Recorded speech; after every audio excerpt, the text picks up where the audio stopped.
Tonight, I am going to personally attempt to unite quite a few very powerful forces. We'll see how it goes.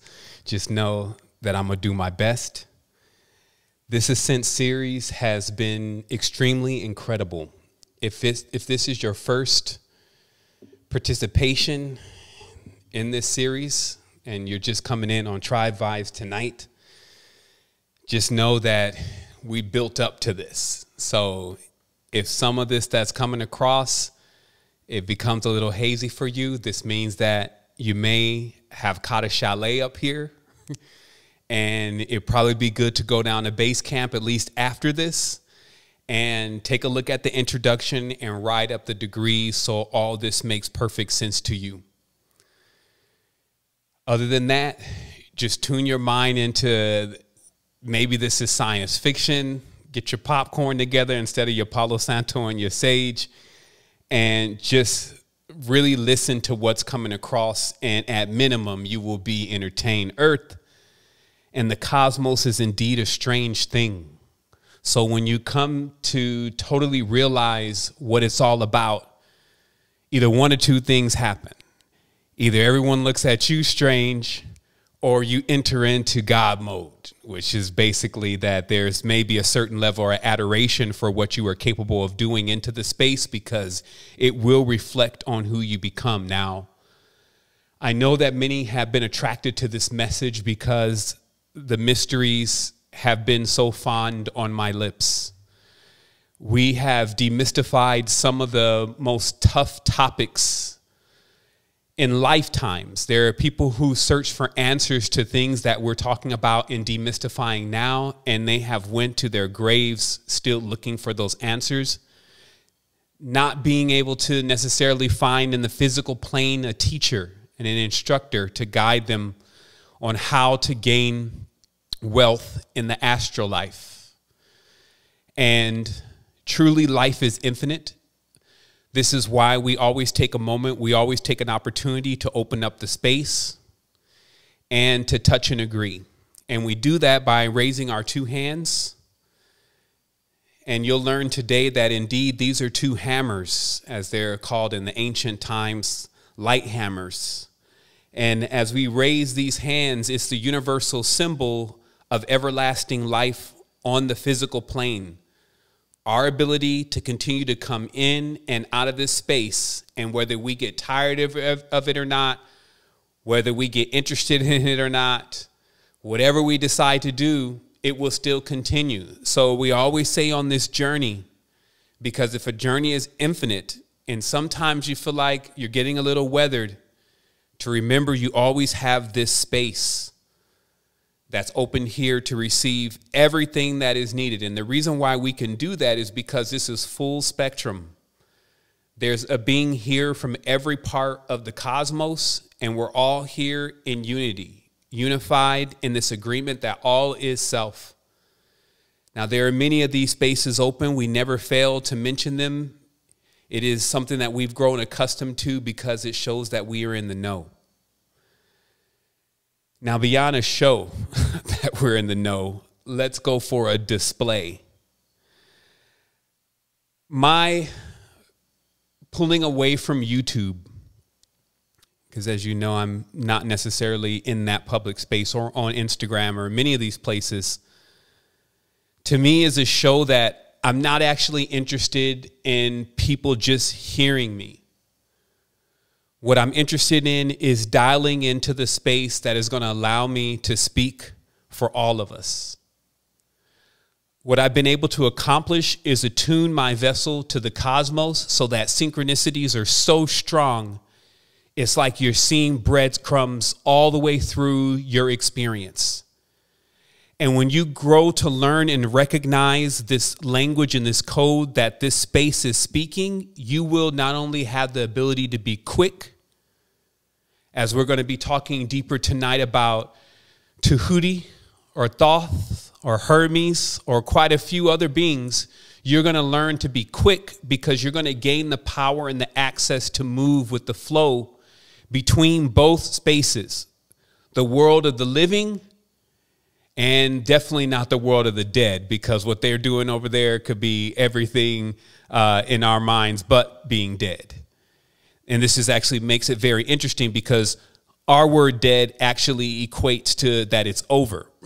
But the word dead or Djed means that it's actually just began. So we find that in the world that all of the deep mysteries are encrypted for a reason. It sets out an adventure before us, not if we believe in it, but if we believe in ourselves. And as you continue on the adventure and you start to see yourself, it lures you in to coming into the total awareness of who you are rather than forcing that on you. It's an extreme responsibility to know who you are. You have to constantly manage staying in the gap, staying in between those realms rather than in one or the other. Or when you enter into those realms, operating with a formula to be able to know what you're doing, where you're going, and also where you may be leading others.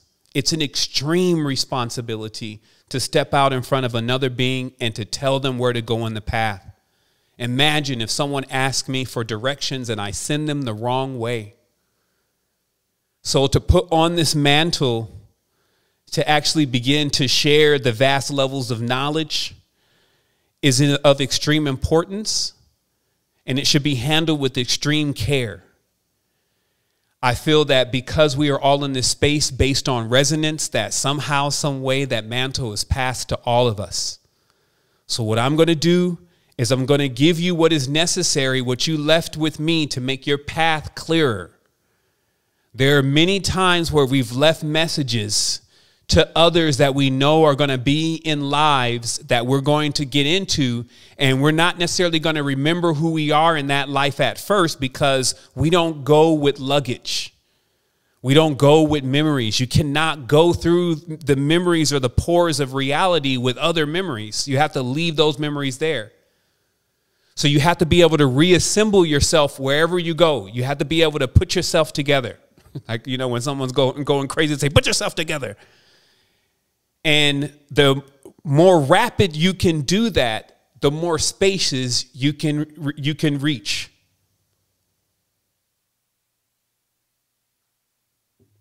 So I know some of y'all are like, okay, give it to me already. Give it to me already. You're going to get it. We're first going to begin with this awareness. Let me back down my lights just a little bit.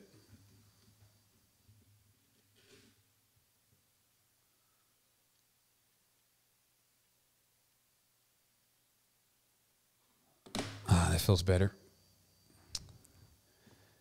Wow. What I had to do to get to the point of being able to receive this awareness, you know, I definitely had to be very flexible within my consciousness and to make myself, it's like it's all there already. It's all of the knowledge is already in your consciousness, but that's not enough. You must become it. It's like I said, we all have the English language or the alphabet. We know the alphabet and we know a lot of words. And that means then the only thing that remains is really the order of the words. Every day when you say a sentence, the words have to be in a certain order. Imagine if I said, can we to the 5, 6 now? You'd be like, what? What's wrong with you? Like, are you scrambled? What's going on with you? I have to put the words in a specific order in order for that to be comprehensive to what it is that I'm looking to express.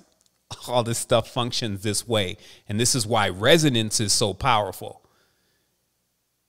So the entering of this particular level of the advent on this climb of Mount Meru, which is a climb up the spine, since we're at 8 degrees, and as I agreed that we would be somewhere around 9, there may not even be any more knowledge transmitted after this. It may be some reflection around that time.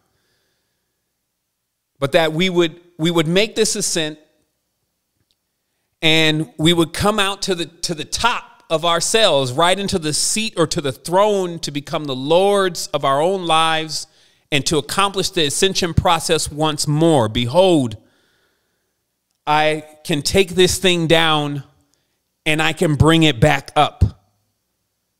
If you want to take your notes, behold, I can take this thing down and I can bring it back up. Behold, we saw the ladder going up and down. You're going to know what this really means. You're going to know what these sacred sayings, these sacred symbols are really, really about tonight.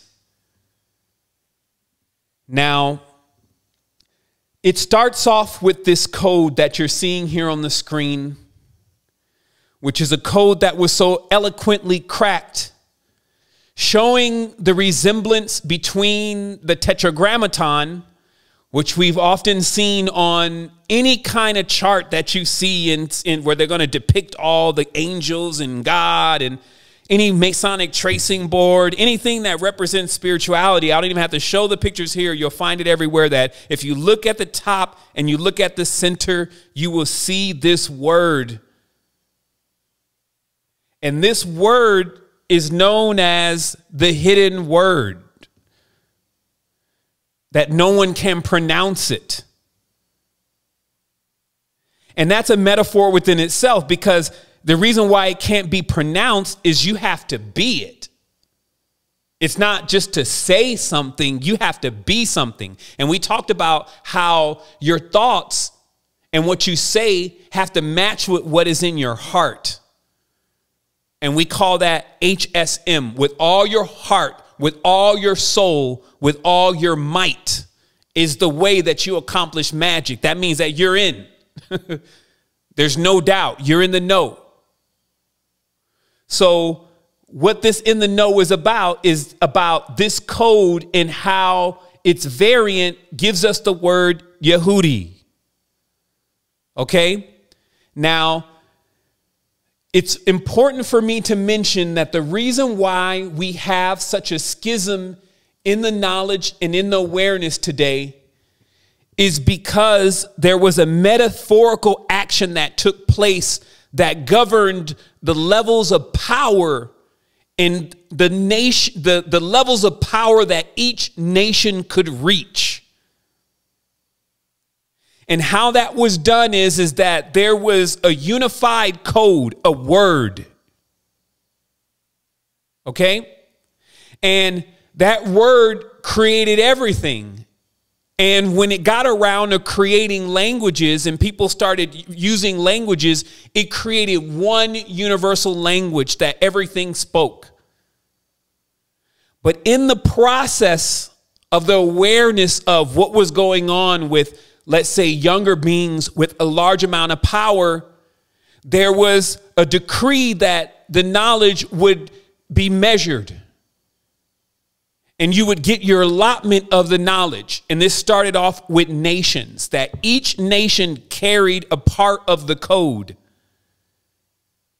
This is what is metaphorically said in the Bible as, you know, there's a scripture and you're going to see a lot of how you have to read between the lines, how you have to already know the theme so that you can follow the theme. So that way you can learn what the mystery is, because the mystery is going to be shrouded in conflict. The mysteries defend themselves in conflict, because the moment the mind goes into conflict, it blocks and it shrouds the mysteries. So all secrets will be shrouded within what you would see as conflicts. So when there's stories of conflict, the stories of the mysteries is being revealed. So there appears a grand scene of conflict in the Old Testament against gods and men. And some do not see this necessarily, but it's very direct that according to the Old Testament, that a higher God, which we'll term today Bulel, decreed that with human beings having the word, knowing their possibility, knowing their potential, and knowing how to create life, that with them possessing this power, that there would be even problems in the higher heavens because of the lack of awareness in which these beings were using this power. It's like there's an idea sometimes from us that if we can all ascend to heaven, and then the gurus say, and then we'd have to build cities there. Meaning that we would then as a collective just take what we have there, because who we are only transforms when we transform ourselves. So this is the space that we're supposed to be based on how we're carrying ourselves. And in this space, there have been many decrees. There have been many teachers. There have been masters. There have been good teachers. There have been strict teachers. There's been agreeable teachers. There's been disagreeable teachers. There's those who thought the lesson should be taught this way. There's those who thought it should be taught that way. But in this realm of power, there was a decree to reduce the power of the human being. And this comes out as, let us confuse them by dividing their tongues. And what this really means is, let us give each nation only a piece of the word. This will, in effect, disempower them because they will not be working together. And when they finally learn the true lesson of existence, it would admit that they had come all back together and given their piece so that they could see the whole picture. And this is what we have to do tonight. This means that every single race, color, creed, film, and mark of division must be demystified, must be ingested, i.e., I ate it, and then it must be transmuted. Because I can tell you, no one will get in and out of this space unless they can unite the mystery within. This is symbolically any conflictive force, if you want to say male, female.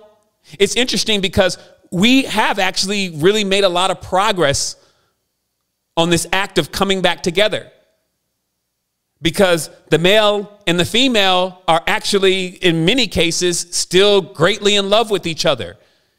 And I'm also talking about even the depth of the soul, any kind of polarity, the soul, the spirit, light, dark, anything that has that dual component flirts with each other.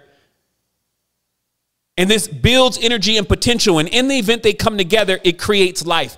That's how babies get here. That pattern cannot be replicated, and it is extremely powerful. If one was just focusing on that, they would see that even all these mysteries that I'm explaining today are just that. So we went all the way around. We fully circumferenced the Cabal, which is a language.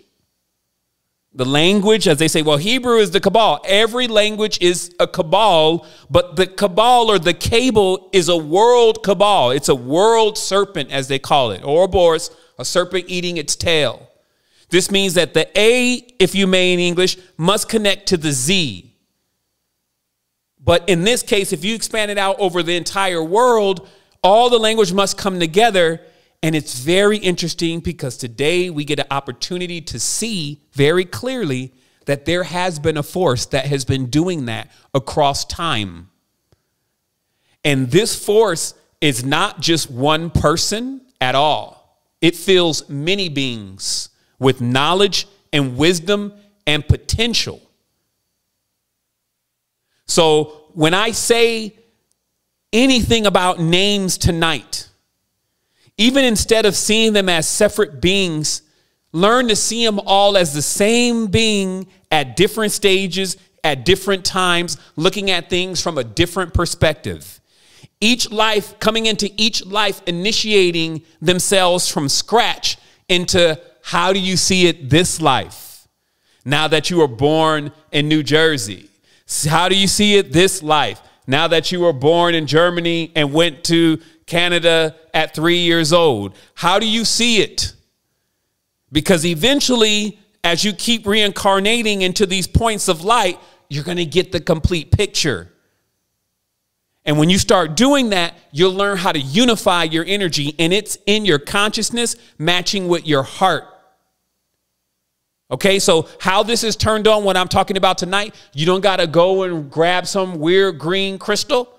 You don't got to say some words millions of times. You only need to be completely sure about what is being said.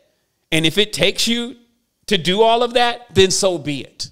Because that is humanity's history. That all of what they've created to make them fervent is to reinvigorate them about life. So when we even create stories and we empower those stories, we do that to give us more joy and more purpose in life, in infinity. Imagine if someone gets depressed in infinity. Like, when would this depression stop? It would just keep going on. So the reason why we have these mysteries is to always keep us excited about all of what we're capable of doing. So very clearly, the language split is actually the splitting of the power. And until we bring the word back together, which is the lost tribe. Remember, there's a few things that are lost: the lost tribe and the lost word. And we would know that if all the tribes didn't get back together, the human tribe, they will wander around as if they are lost, which is what we're seeing now. So this means that the advent of this awareness, just that we're speaking on it, it means that it's already present within the space. And if you got that email, what I said was the running title of tonight's show is The Return of the Djedi, rather than The Return of the Djedi, right? Which is still part of the word that can be used, but it's very powerful to understand that there's also some people here that know about all of what I'm going to explain to you tonight. And maybe they've done it in their own way to try to explain it to you, but it looks like to me that they've only been attempting to confuse it and feed on parts of it because it's you. Feed on parts of this idea of being a goddess or this idea of being a hero, but use that only for really more control, more fame, more fortune, rather than to relieve the brothers and sisters of their burdens by giving them the power that's necessary to carry it. To many people, 100 pounds is not heavy. 50 pounds is not heavy. 1,000 pounds is not heavy to certain types of beings. So if I give you the strength, those no longer become weights. But I feel that in the reality now, because of the level of depression, that if some beings don't get power to lift up this canopy, I don't even want to go into what may happen because I already am projecting that it's not. My advent here is simply to, every time it gets turned up in the reality externally with things that are adverse to this power and wisdom, then we turn it up too. And we're not giving up. So eventually all forces of ignorance will be flooded with knowledge, wisdom, and light. And this is how. So we know then, let's go on this journey and let's look at how all of this symbolism and all of these beings that I'm going to explain are all the same thing. Because in truth, there's only two different things going on. And once you learn how to unite those forces, then everything is the same. But until then, there's only really two things. So you'll start seeing how everything connects. Why? Because even the things that you are most adverse to, because it all came from one word, that all means that it would eventually come back together. It's like what I told you about in math. That if I just go back to your grandmother and your grandmother's grandmothers, your grandmother's grandmothers, your grandmother's grandmothers, I'm going to eventually get back all the way to the point where there's no more division. And then I'm going to be there standing in front of an androgynon, a hermaphrodite, not split. This is actually a point that takes place in the gestation inside of the womb. since all there really is the cycles of 9 months, enealogy, the 9 of all of the whole cycle, because that's the cycle. It's like there's 9. In that process of the 9, if you understand the gestation of a child, the child is genderless. It's only until they reach a certain part, the final part of the creation process, that they start to gain the actual gender of what they're going to split into the physical reality. But there's a prolonged process where they are eunuchs unto the Lord, meaning that this child is an angel. It's genderless, not having a sex. So this becomes interesting because if we look at the stages and cycles that a child is in the stomach, it is also the stages and the cycles that a human soul is going through the eternal experience, if you may. So there was a time that you were in the garden, in paradise. All of the food and everything that you needed to sustain yourself was being brought to you and provided to you. This is our mother's womb. This is also symbolically that on the planet, there wasn't much moving. Okay? Follow the knowledge here. There wasn't much moving. The waters were still. Okay? And just like you see them drop a drop in a drop of water and it vibrates from there, that's what life is. Life is vibration. You know all this, but let me walk you through this process. So when there's no vibration, then there's no moving and everything is still. So I want you to imagine the world still for a moment, where there's no waves in the ocean. It appears that what would happen is all the water would rise over the land. And if you existed here, you would be something aquatic. That's why we find all of the ancestors seem to be aquatic.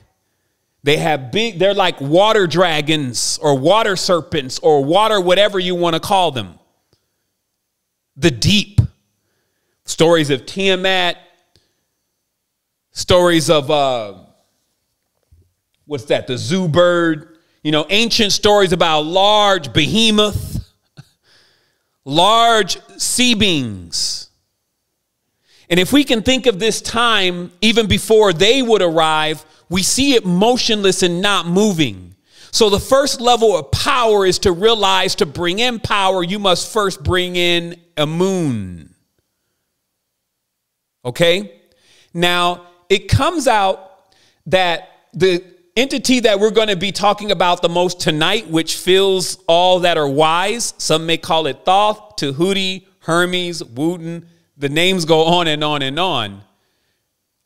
In every true spiritual system is associated with the moon. Thoth is associated with the moon. Tahuti is associated with the moon.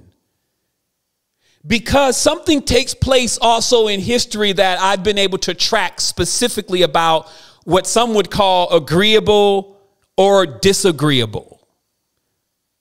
But at times they can't tell you what was the disagreement. And so you need to know why would what are we agreeing or disagreeing to as an all-powerful first magnitude original being? What happened? And when you put that question inside of your mind with pure thought, it will respond to you and it will say, change. Change.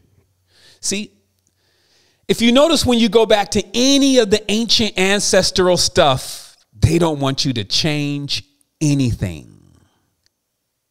We are almost out of that epoch completely where we have great-great-grandparents or some culture, some indigenous tribe to tuck in with, to where they'll show you, you sit where you're supposed to sit.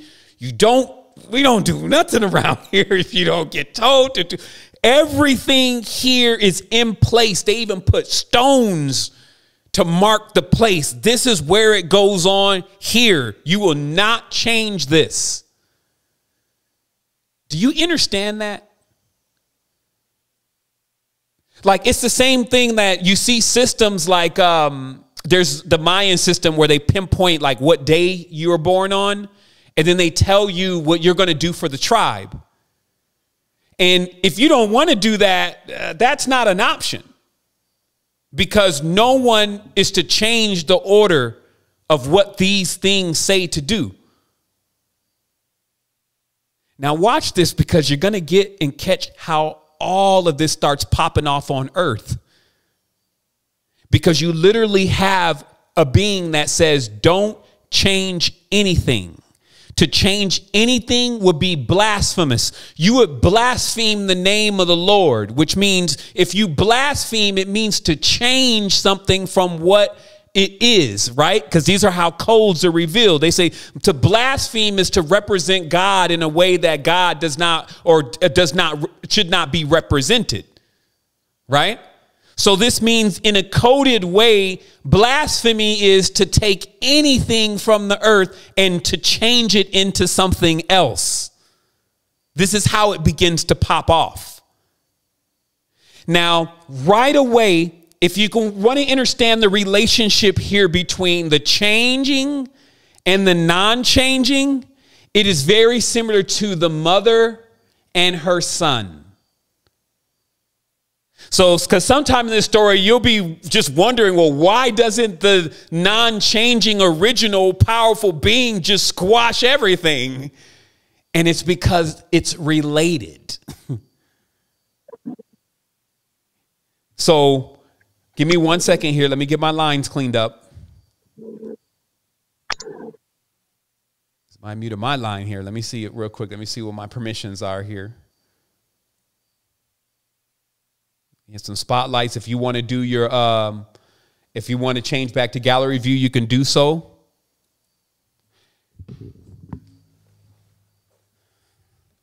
Okay.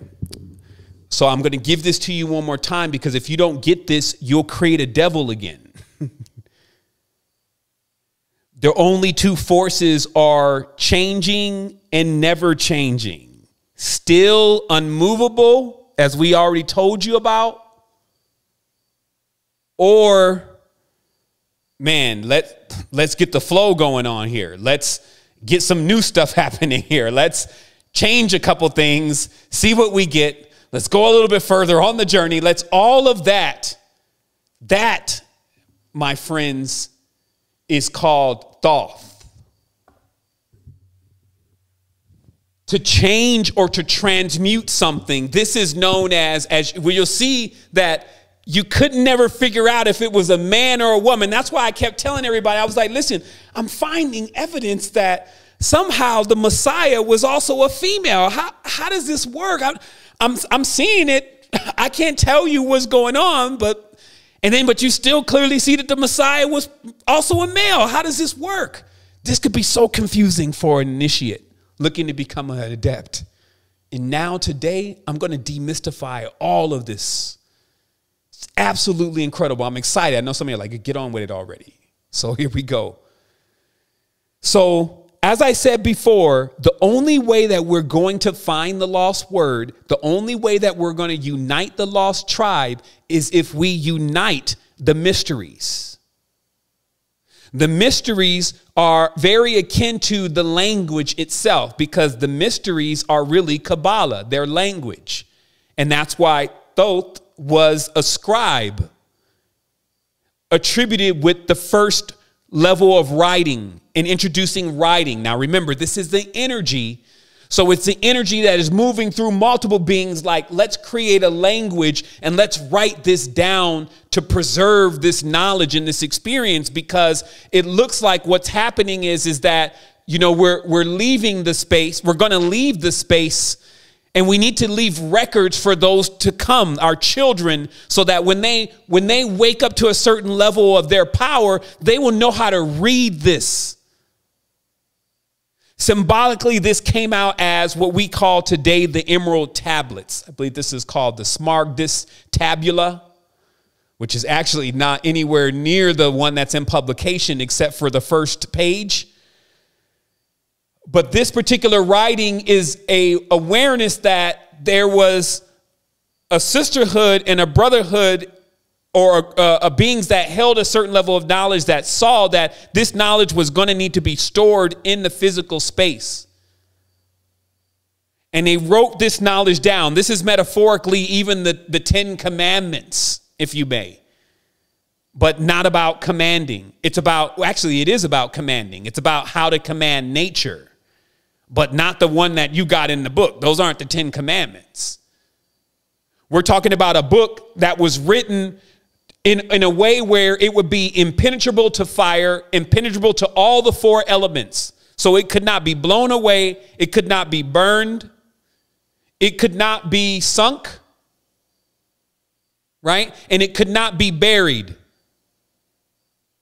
So knowledge was brought into the space in order to allow us to be able to bring that back into play. But the key is that we are the knowledge. So even if you burn us, even if you try to blow us away, even if you try to bury us, we will still burst forth with the knowledge at some point, because the knowledge is within. So this is the time for us. I also wanted to mention timing is so exact that we began this build last week and we got into this Hermetic symbolism and this alchemical symbolism. And then we crossed into 555, right? Which was May the 5th, 2021, right? And on that day, we saw, because that's Mercury, which is what's called commerce. I'm going to show you this in a moment. I'm going to show you how this all ends up panning out and why all the symbolism we have is like this. But I just want you to pay attention to that. In the word commerce, Mercury's name is in commerce. So Mercury has a lot to do with commerce. So it's important to know, well, who is Mercury anyway? But on 555, as I told everyone, that the new money would have something to do with ether, because spiritually we're discovering, or we're in the advent of realizing that we have an astral body, or that we're etheric. And we watch Ethereum begin its bull run, as it's called.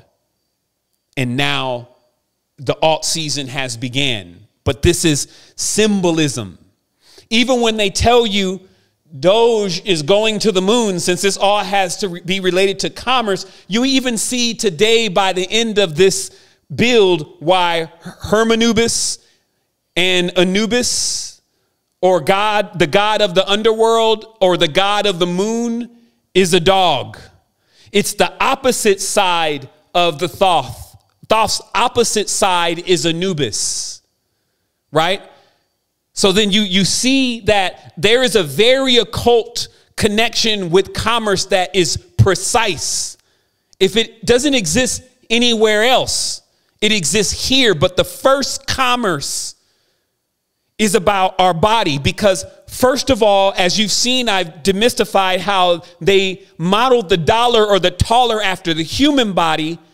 You also have to realize that when you go somewhere and you pay something, what do they have to give you back? Change. And we use that word for a reason, because the God of change is not the God of unchanging. This is where the conflict is: a change and an unchange, a ladder going up and a ladder going down. And unless you understand how to operate both, you will not unlock your body, because your body is the caduceus staff. The caduceus staff, as I'll teach you tonight, is God, which is you. It is God. It's not something Hermes is holding in his hand. It's like once you reveal the mysteries, all you can do is unreveal the mysteries. And this is where the world is at right now. It's in the unrevealing the mystery point, because it's confusing all the mysteries. This is the body, and we know it's the body, but we keep being re-altered with conflicts. And thus we don't actually get what's being expressed by our ancestors, saying you must raise the Djed if you expect for the Jedi to return. If you want the Messiah to return, this is the Messiah. And I'm going to show you how every single Messiah figure always had the same symbolism. So let's go. We have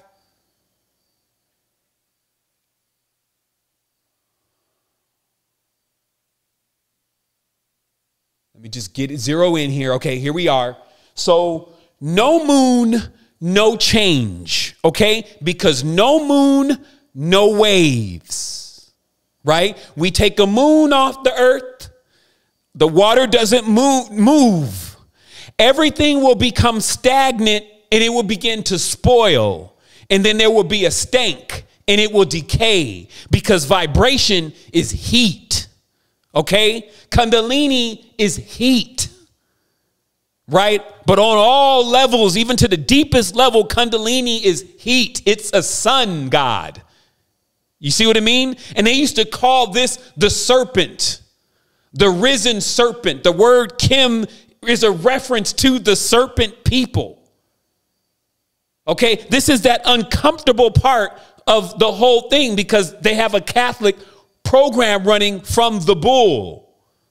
See, because there are those who are aligned with Bull El. Remember the unmoving concept. These are oligarchies. They don't want anything to change. They want everyone to be born in the state that they're in. And as long as they're the wealthy ones, then things should stay like that. So they'll use the Hermetic principles when they fall out of power. But when they come into power, they switch to Bull El, where they don't want any changes to happen.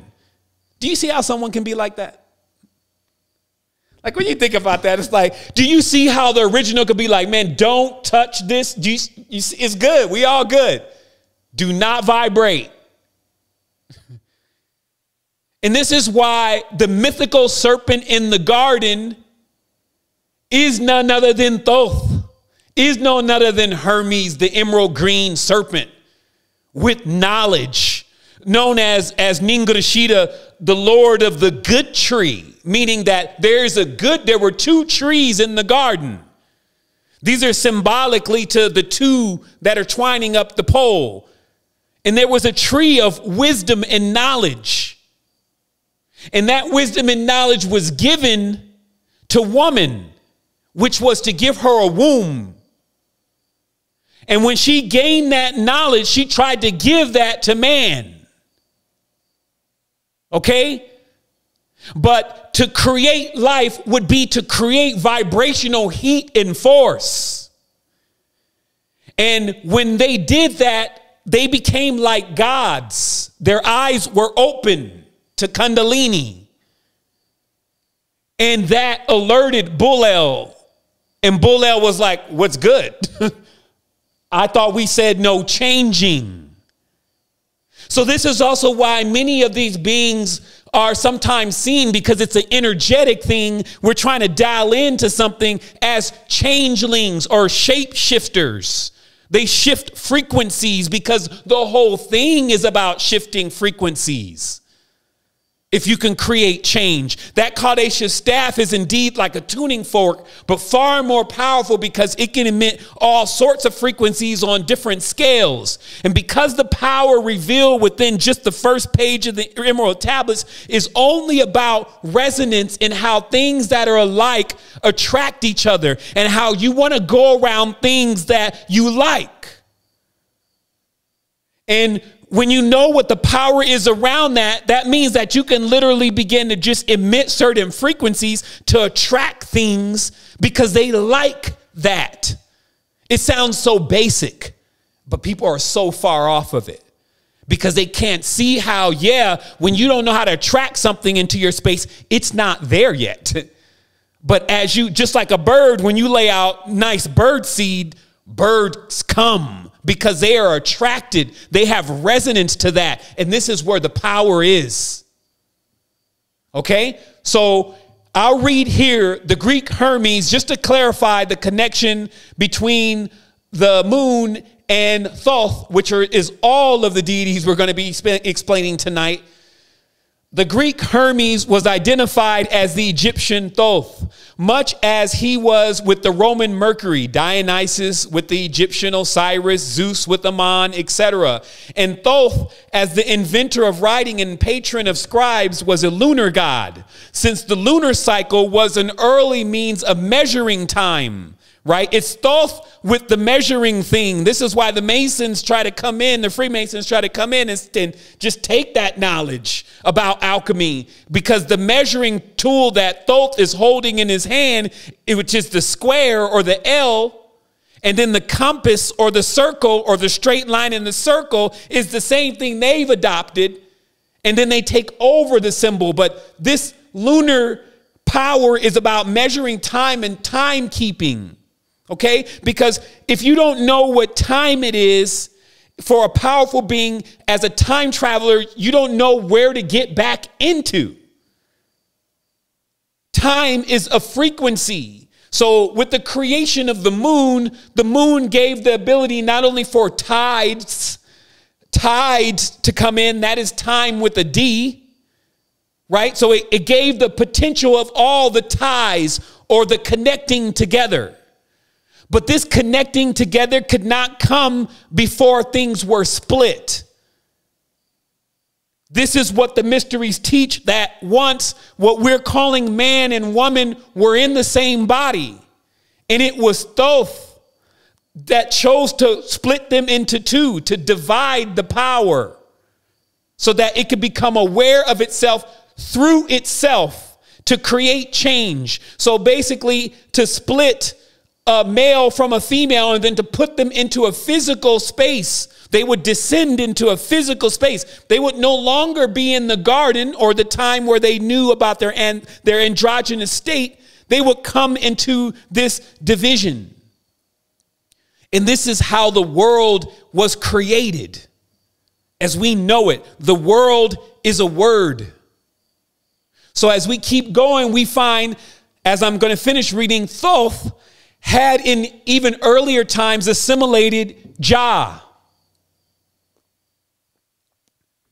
an older divinity of the moon, to become Jathoth.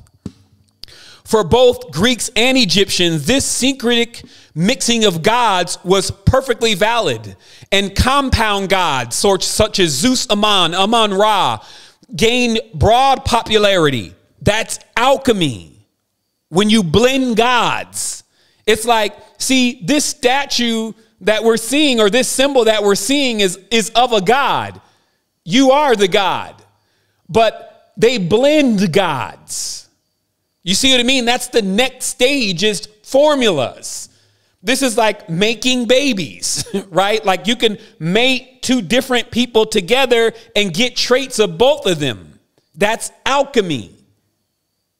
Okay? At its truest extent, it's not these vessels of glass and the monatomic gold. It wasn't any of that first. That's the derivatives of it.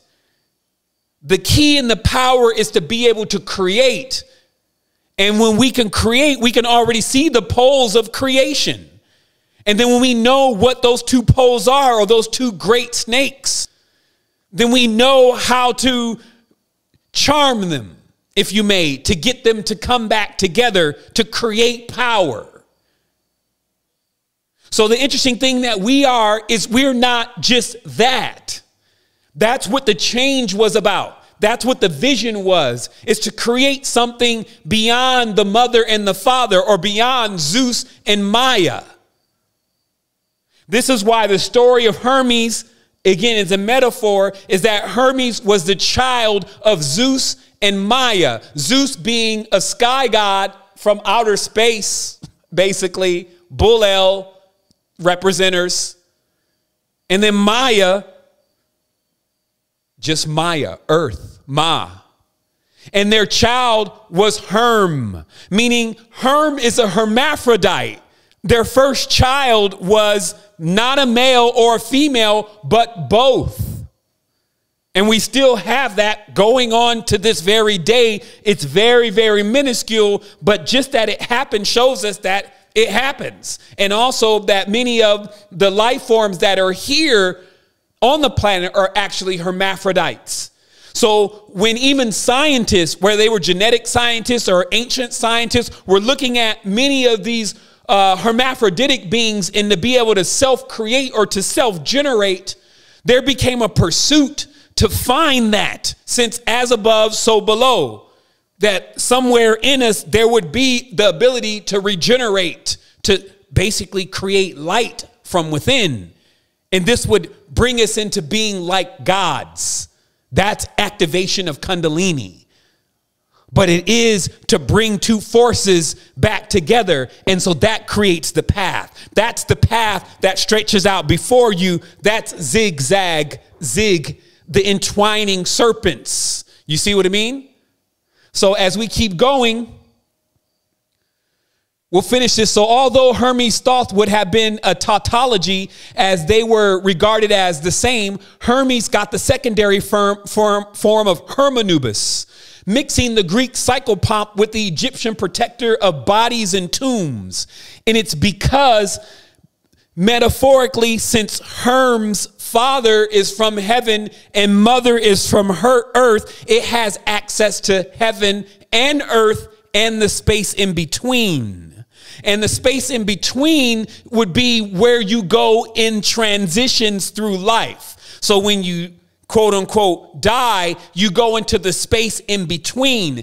In that space, Thoth is in that space. Anubis is in that space, ready to guide across the level of Styx. Ningrashita, as is mentioned in the Sumerian text, is holding a human soul kind of behind him as he's introducing, or she's introducing, this soul to God, or the next space that the soul is about to go into. See, because it's an infinite existence. So when you go into the next space, it's kind of like a quick court hearing happens.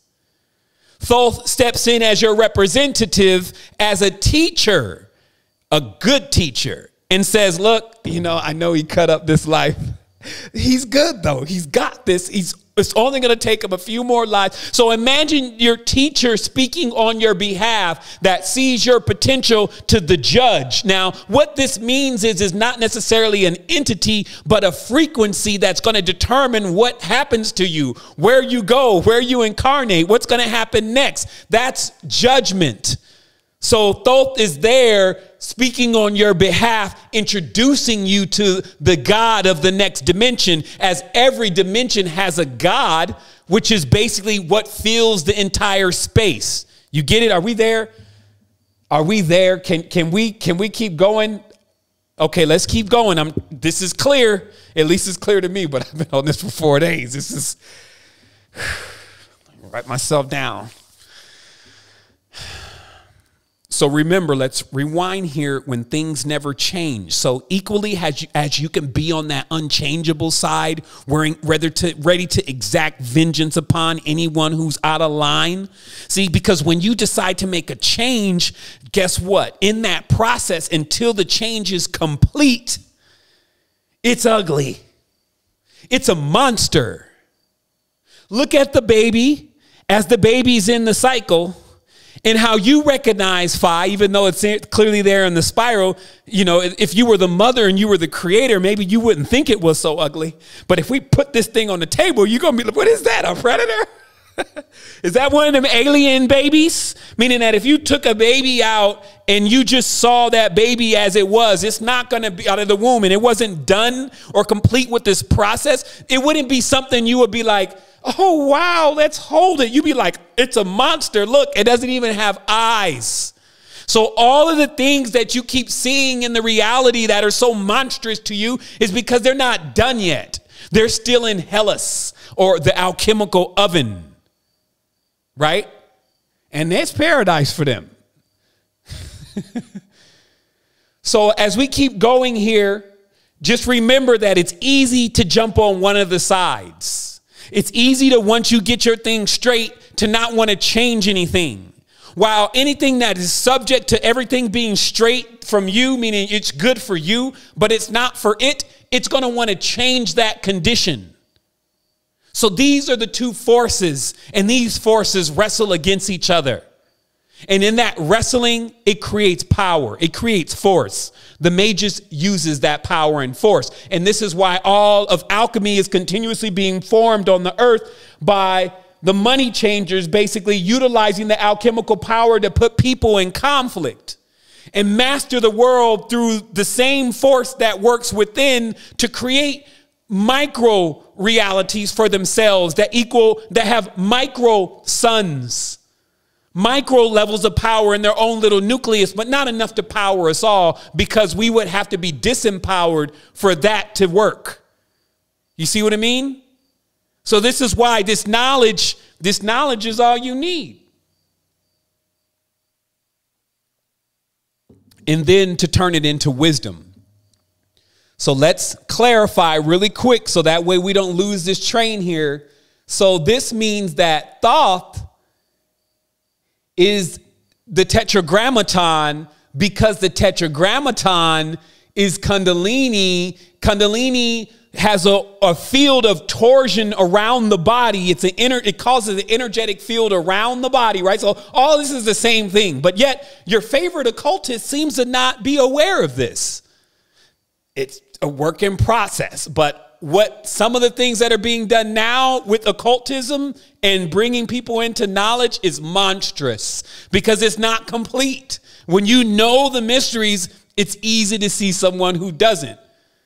And this is why I was saying there's still a demarcation of those who are coming to learn versus those who just want to teach for the status of teacher. And this is what you had in history. You had people that just wanted to be worshiped for the knowledge, not interested into giving application to others. So thus, they didn't unlock the knowledge themselves. They barred the door from themselves, and we'll call them the money changers. But before I get to that, let's make this correlation again between Yahweh, or YHVH, Yahweh, and Yahuda, which means which is where we get the word today, Jew. And to understand why those that are calling themselves Jews and are not are basically increasing the lost tribe phenomena, because they are locking in knowledge that they stole from Kemet, as we keep talking about, because it's a very key fundamental here. YHVH, or the tetragrammaton, or the ability to power up, to implode the pyramid itself, the great thing, the thing that powers the great pyramid or the great temple. The human being is the great pyramid. The thing, the unit in it that powers it is called Yahweh, or YHVH, Jehovah, okay, which all means what?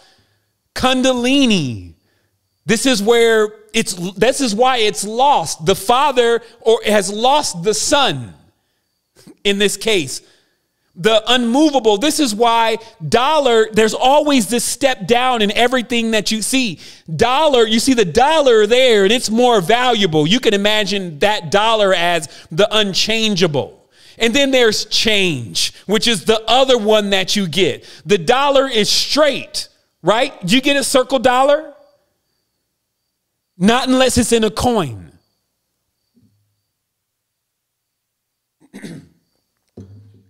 So the coin is the change. The dollar is the unchangeable. See, they would know both components because they play both sides. They play Bull and they play Hermes and Thoth.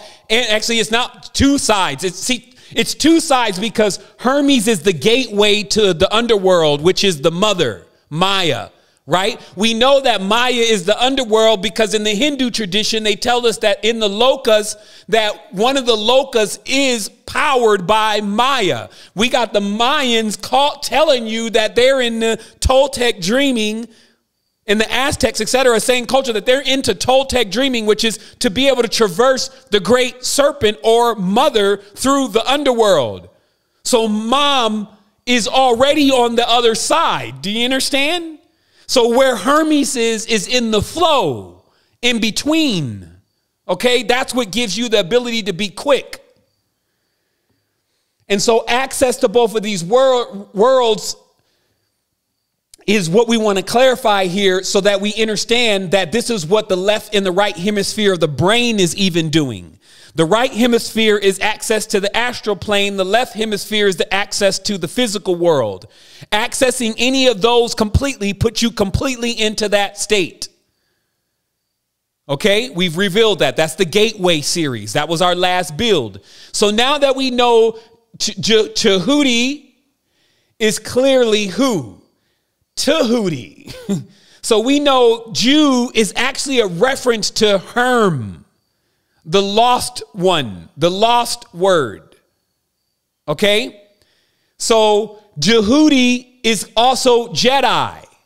Okay, that's the other word. There is a priesthood of the Jedi in Kemet. Okay, so that's not Star Wars.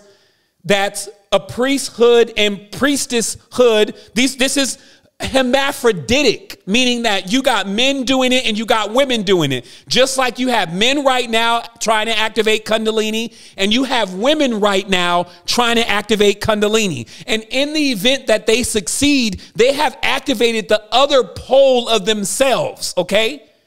So this is why you couldn't say that the Messiah was any color. First of all, you couldn't say that they were any sex. More importantly, because it's a code. It's a creed. To be a Herm, to be an alchemist, to be a Thoth is to be in an energy, a vibration, in a frequency. That's why the college is invisible. Because it fills all spaces. It's here, knowledge, wisdom, and intelligence that has connected through time because time was measured by Thoth. Okay, so this is an energy that knows how to move through time. This is why you get this idea of a thrice born. Someone who can come in and out of the world 3 times. And then you get this idea of raising oneself from the dead and coming back to life, right? So now you get it that when we say raising the Djed, what we're talking about is that the Kundalini force moves up and it moves down. It doesn't just move up. It has to move up and it has to move down. So thus you would have to gain the power of going up and down, which would make you a Mashiach. Okay, you had tapped in to the awareness of activating Kundalini. So you have to be very clear here that this is not about a male or it's not about a female. Now, just to show you that linguistically, you cannot really count on right now so much of what people think they know because there's too much to know.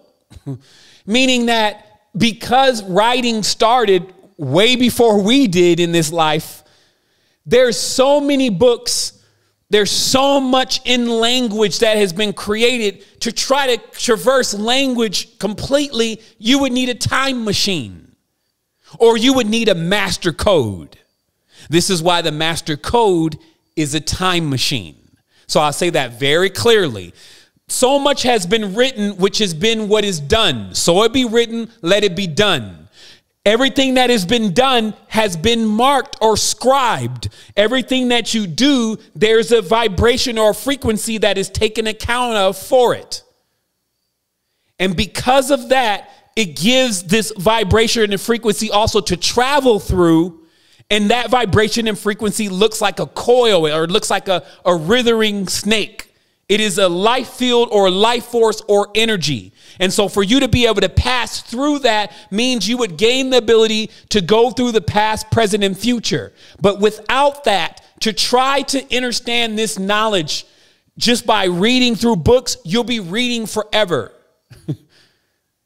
There is an inspiration that takes place. Even to this today or this week, when I put this build together, there was no place for me to go to find some knowledge that I could talk about. Like, what's up? Who could I go and tune into their channel, listen to them, and then come and inspire everyone else with that? Everywhere that I went, or every page that I went to, like some of my normal pages that I check on, let's see what Pierre's talking about. Let's see what this person's talking about. There was nothing new that I could really say that we haven't already covered all of that.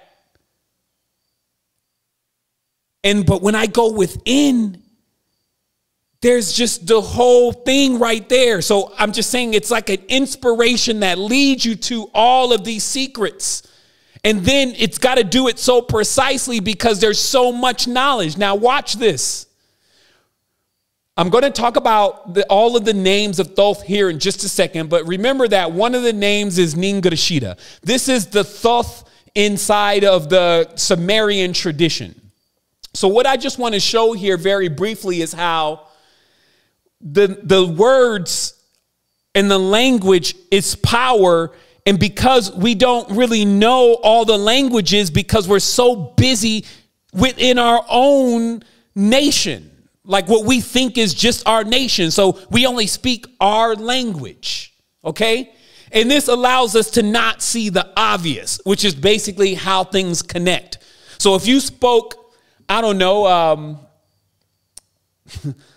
Canadian and someone else spoke Mandarin, there's an identity that comes with those languages. And you have a tendency, unless you're just a linguist, to not look into other languages to understand the similarities to pick up on the story. So if you notice here, you have Judea, okay, which is literally the term that is given for Yehudi, Judea, who ruled to the north of Mary. Let me just show you how, if we skim this, you would just all of a sudden see things that would speak out to you and let you know that something else is going on here. Once again, we have a deity leading another deity by hand to another deity. This is what I was saying before about Thoth, who's here in the center, is leading this person into the next world by first introducing them to the God. And you find this in the ancient tradition also. You also find that as you keep drilling into this, here it is right here. And this is the only thing that I want to point out. The votive steel of Judea, ruler of Lagash, to the temple of Ningersu, Judea being led by Ningrashita into the presence of the deity who is seated on the throne. Okay. Now here's that depiction. And here is again why you have a Bible. Because every single entity in the Bible is a horned serpent. Let us look at Moses for 1 second, or Moose, as the real name is, which means serpent. The word moose give me a quick second. Let me find the linguistic reference.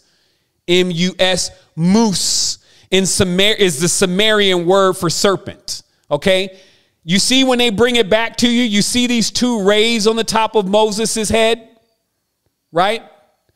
Those are horns, okay? Because Moses is an emulation of Thoth, a savior, okay? And we showed that before, that it was Moses raising up the Nehushtan in front of everybody, because it is, again, another savior. So any savior figure, including Jesus, is none other than Thoth. Okay. So once again, you see here Moses with the horns. If you can see it barely on the top there, I was trying to open that up, but it looks like the page is not loading. You will find several of these, that there will be an awareness or a hidden occultism that keeps showing Moses with horns, because it's the symbolism of the horned snake or the horned serpent, which is the awareness that the Kundalini, when going up the spine, would then go into the crown chakra, making a crown of thorns or a crown of horns. The 1,000-petal lotus would open up or enlight, and then the being would wear a crown. And that crown, as we know from a metaphysical level, is an interface into the other world. It allows you 1,000 eyes to see into the next realm. And as I said before, it unites you with Ma, which you would call Gaia in this case, and allows you to plug into nature's mainframe in order to begin to perceive the next stage. Because they're saying that it's so interesting that humans would even think that they could comprehend the Most High with thought. It would be like you trying to fit the ocean inside of a cup. You need to plug into another interface that has more of a relationship. And because Maya and Zeus have a relationship, the process of the alchemical transformation is to connect. And that is symbolically to connect with your mother. That's what the mysteries show. That's why you see Mary holding Jesus, who's none other than who? Thoth, Hermes. Or let's break it down and build it back up really quick again by linguistics. Ningrashita, Nabu, another savior god. Tammuz, Damuzi, the savior in its risen state, the savior in its underworld state. Thoth, Anubis, or Thoth above Anubis. This is the root to cannabis. Cannabis is a gateway to the underworld. Okay, cannabis, that's why people think it puts them into the subconscious world. The cult of Anubis or cannabis is a real cult. Okay, and as you can see, it's got quite a few members, even if they are rookies and don't know what they're doing in the underworld. We have Ningrashita, we have Nabu, Enki. Enki is Cain.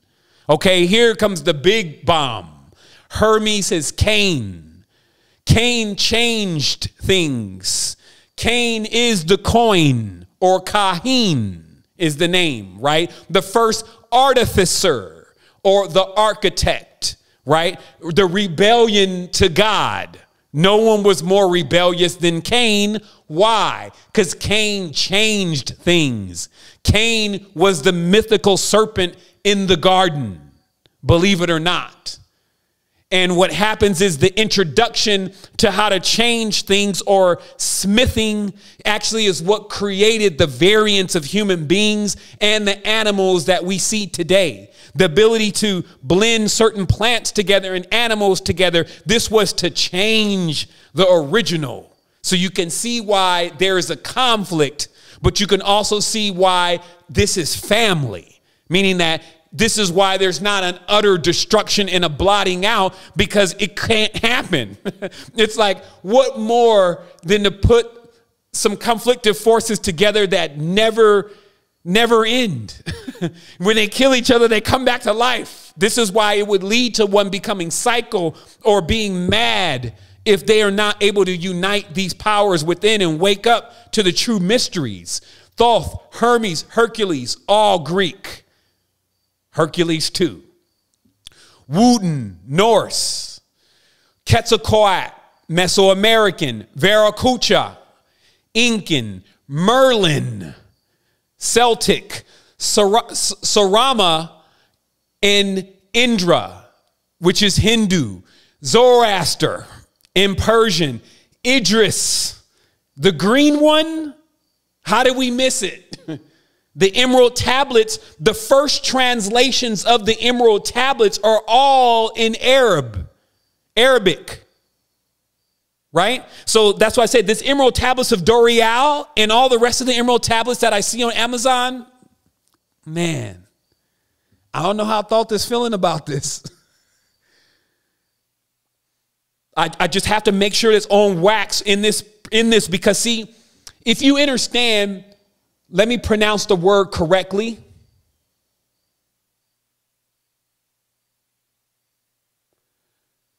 Smaragdus. Okay, this is a weird word. Esmeralda, when it comes out into Latin.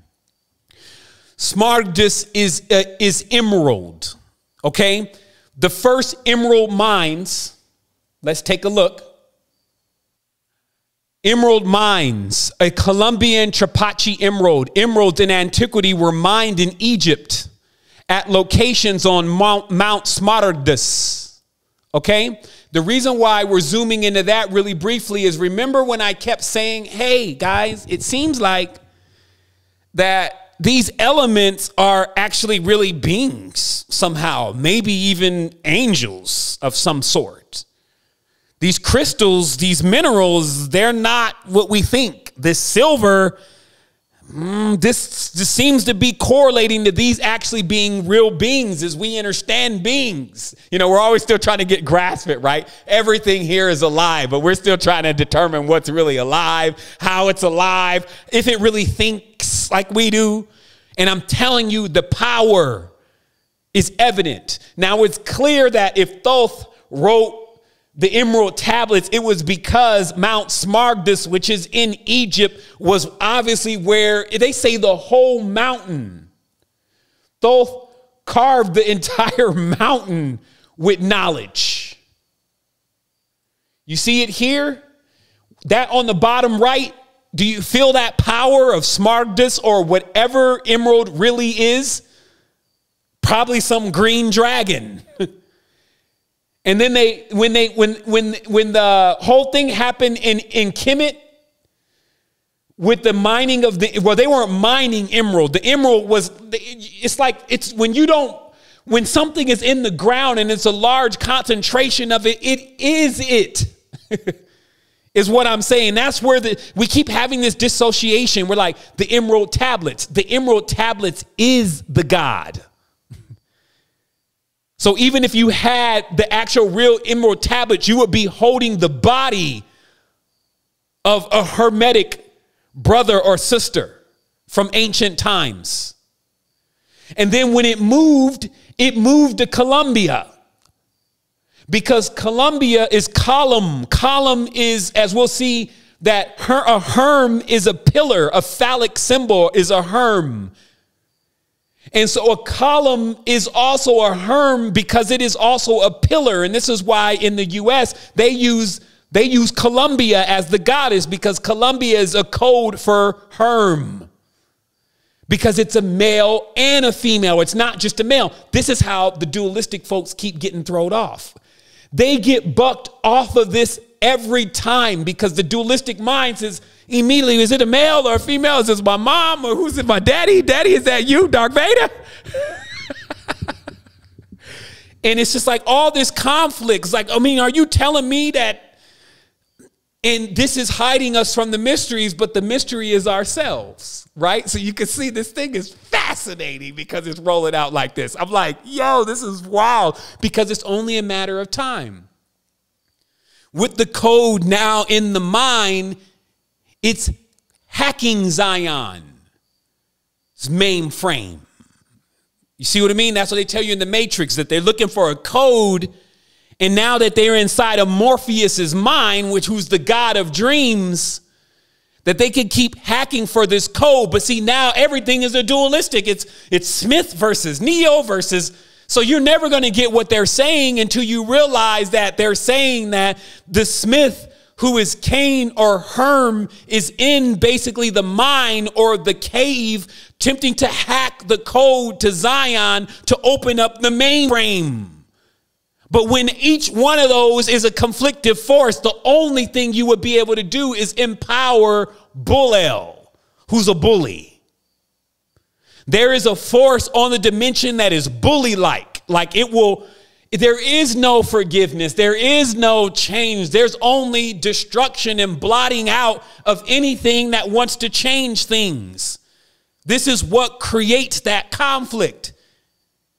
But see, that exists just in the space. That's the best way to describe the forces. But the alchemist, having both heaven and earth within, having both heat and cold, having both wet and dry, and through heat and cold and wet and dry, all things can be created.